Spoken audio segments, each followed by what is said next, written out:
அரசியல் கட்சிகள் வாக்காளர்களுக்கு பணப்பட்டுவாடா செய்வதை தடுக்க என்ன மாதிரியான நடவடிக்கைகள் தேவை, வாக்காளர்களுக்கு எதுபோன்ற விழிப்புணர்வை ஏற்படுத்த வேண்டும் என பொதுமக்களிடம் கருத்து கேட்டது புதிய தலைமுறை. அதற்கு பொதுமக்கள் தெரிவித்துள்ள கருத்துக்களை பார்க்கலாம். கொடுக்கறத நம்ம பார்க்கும்போது நம்ம ஒரு போட்டோவோ வீடியோவோ ஏதாவது எடுத்து இந்த நியூஸ் சேனலுக்கு இல்லைன்னா வாட்ஸ்அப்பில் யாருக்கா சென்ட் பண்ணி கொடுத்தானா நம்ம வந்து இந்த மாதிரி அவங்க பணம் கொடுக்கறத வந்து நம்ம தடுக்கலாம்.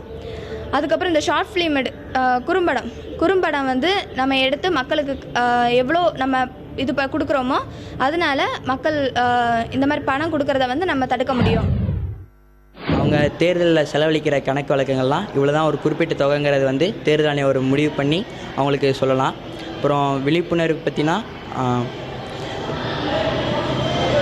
விழிப்புணர்வு மக்கள் தொலைத்தொடர்பு வாகனங்கள் மூலிமா வந்து நம்ம தேர்தல் விழிப்புணர்வு பிரச்சாரத்தை வந்து நம்ம மக்களுக்கு வலியுறுத்தலாம். ஓட்டுங்கிறது நம்மளோட உரிமை மட்டும் இல்லை, அது ஒரு நம்மளோட கடமை. அதை நம்ம வந்து காசுக்காக யாருக்கிட்டையும் விற்கக்கூடாது.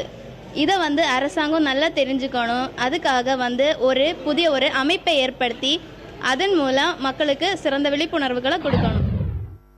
எத்தனை ரூபான்னு நிர்ணயம் பண்ணணும். அவிய அக்கௌண்ட்டை வந்து அவிய தேர்தல் ஆணையம் தேர்தல் முடிகிற வரைக்கும் மெயின்டைன் பண்ணணும்.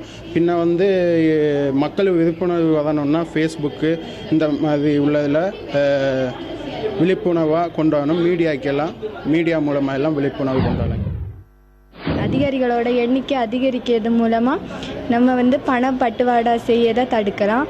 அப்புறம் கிராமப்புறங்கள்லையும் நகர்ப்புறங்கள்லையும் விழிப்புணர்வு பொதுக்கூட்டங்களும் கலை நிகழ்ச்சிகளும் நடத்தி மக்களுக்கு விழிப்புணர்வை ஏற்படுத்தலாம்.